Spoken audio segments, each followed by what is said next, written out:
பெரியோர்களே, நண்பர்களே, நீங்க எல்லாரும் கைத்தட்டி என்ன பாராட்டுங்க. நான் என்னவோ எல்லா டிக்கெட்டையும் வித்தது உண்மைதான். ஆனா அதுக்காக ஒவ்வொருத்தருடைய வீட்டு கதவை நான் தட்டல. ஒரே ஒருத்தர் மனசை மட்டும்தான் தட்டினேன்.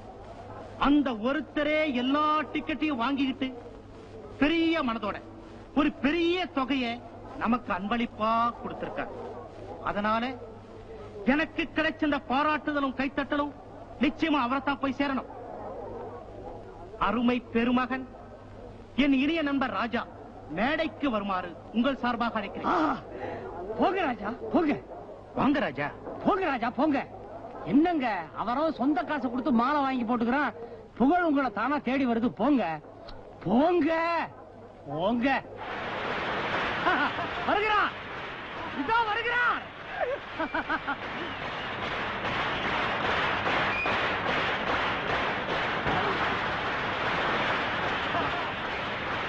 இப்பொழுது மிஸ் அருணா அவர்கள் என் நண்பர் ராஜாவுக்கு மாலை அணிவித்து கௌரவிப்பார்கள்.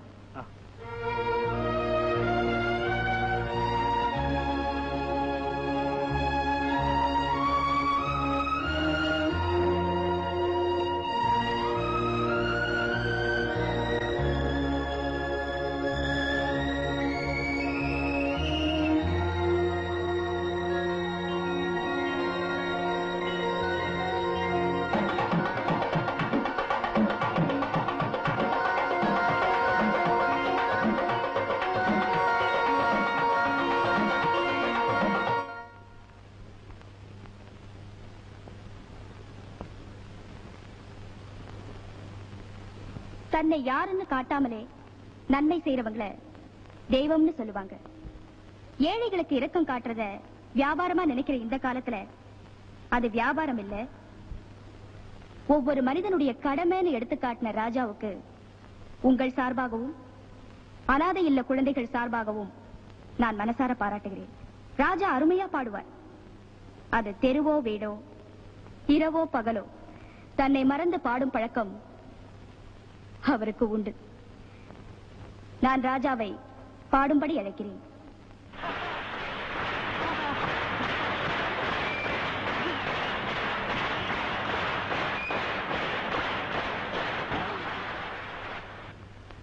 நண்பர்களே, என் பாட்ட பாடத்துக்கு முன்னாலே நான் பட்ட பாட்டை கொஞ்சம் நினைச்சு பார்க்கிறேன். ஏதோ விழா நடக்கும், எல்லாரும் பாராட்டுவீங்க, எனக்கு பேரும் புகழும் கிடைக்குங்கிறதுக்காக நான் இந்த தர்மத்தை செய்யல. நான் யாருன்னே தெரியாம நடுத்தருவில் அனாதைகளா கிடந்த குழந்தைய போல நான் ஒரு காலத்துல அனாதையா இருந்தவன். அந்த அனாதை குழந்தைகள நானும் ஒருத்தங்கிற உரிமையோட கடமையோட என் பிள்ளைகளுக்கு, தெய்வத்தால் கைவிடப்பட்ட அந்த அனாதை குழந்தைகளுக்கு ஏதோ என்னால முடிஞ்ச உதவியை நான் செய்திருக்கேன். இது உதவித்தொகை அல்ல, அனாதைகள நானும் ஒருத்தன் அப்படின்னு என்னுடைய உறவை காட்டுறதுக்காக கொடுத்த தொகை. நான் பாடுவேன்னு அவங்க சொன்னாங்க. ஒரே ஒரு பாட்டு, என் நெஞ்சத்தை விட்டு அகலாத பாட்டு என் நினைவுக்கு வருது. நான் ஏழ்மையா இருந்த காலத்துல எனக்கு இரக்கம் காட்டி இடம் கொடுத்த ஒரு கருணை உள்ளம், அன்பு சின்னம். ஒரு தாய் தன் குழந்தையை பாராட்டுறத போல எனக்காக ஒரு பாட்டு பாடுனாங்க. அந்த பாட்டை நான் இரவிலேயோ தெருவிலேயோ பாடினது கிடையாது. என் மனசுக்குள்ளேயே பாடி பாடி பெருமைப்பட்டுக்குவேன். எனக்கு துன்பம் வரும்போதெல்லாம் அந்த பாட்டை தான் பாடுவேன். இப்ப உங்க முன்னாலேயும் அதே பாட்டை தான் பாட போறேன்.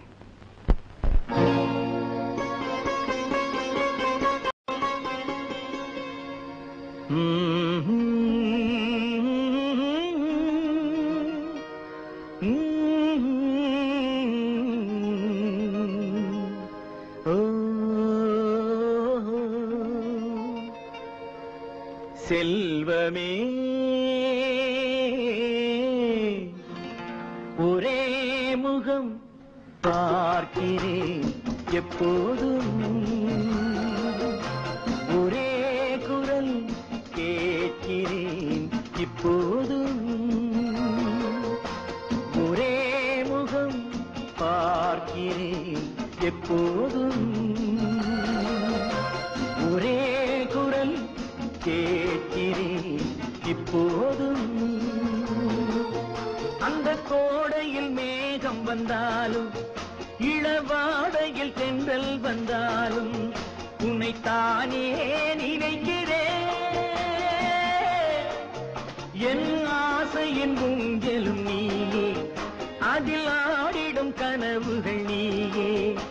அதில் தானே வாழ்கிறேன். செல்வமே ஒரே முகம் பார்க்கிறேன் எப்போதும், ஒரே குரல் கேட்கிறேன் இப்போதும்.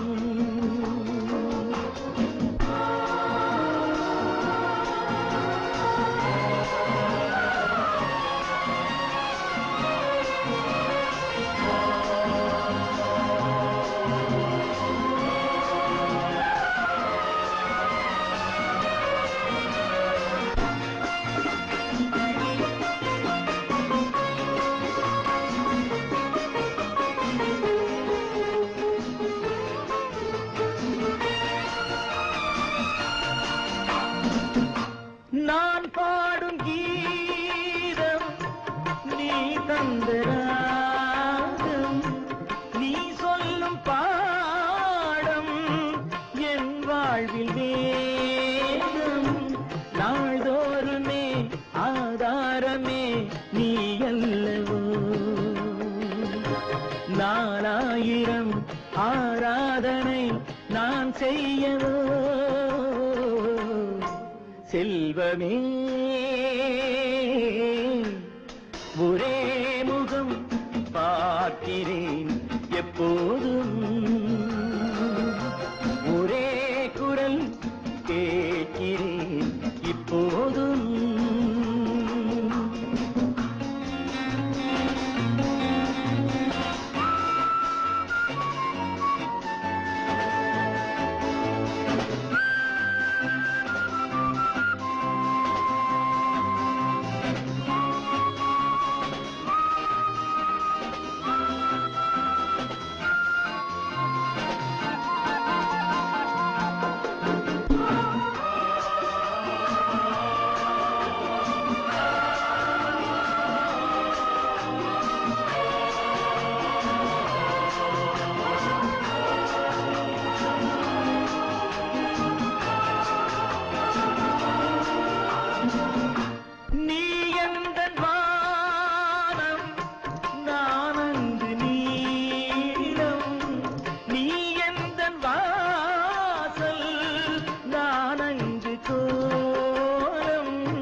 விட்டால் ஆராதம்மா என் நெஞ்சமே.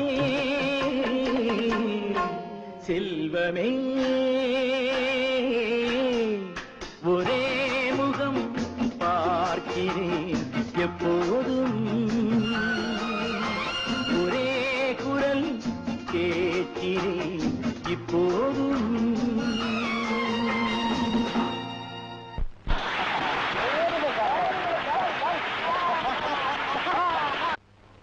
அம்மா அம்மா அருணா, என்னப்பா? இத பாருமா, ராஜாவுடைய போட்டோ பேப்பர்ல வந்திருக்கு.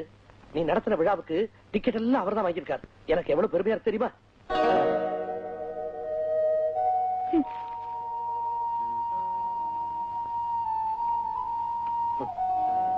காசு நம்ம கண்ணை மறைக்கும் போது சில உண்மைகள் நமக்கு தெரியறது இல்லம்மா. அன்னைக்கு நான் பணத்தமிர்ல ராஜாவை அடிச்சு துரத்திட்டேன். யார நான் தொத்து நோய் நினைச்சு துரத்தினோ அந்த ராஜா இப்ப எனக்கு வைத்தியம் பார்த்துக்கிட்டு இருக்காமா. அப்பா என்ன சொல்றீங்க? அருணா, இத்தனை நாளும் டாக்டர் எனக்கு இலவசமா வைத்தியம் பார்க்கறதா நினைச்சோம். ஆமா. இல்லம்மா, அந்த செலவு பூரா ராஜாவே ஏத்துக்கிட்டாமா. தான் செய்யற இந்த காரியம் வெளியே தெரியக்கூடாதுன்னு டாக்டருக்கு தடையும் போட்டிருக்காமா. எவ்வளவு பெரிய மனசு அவனுக்கு. ரொம்ப பெரிய மனுஷன் ஆயிட்டாமா அவன்.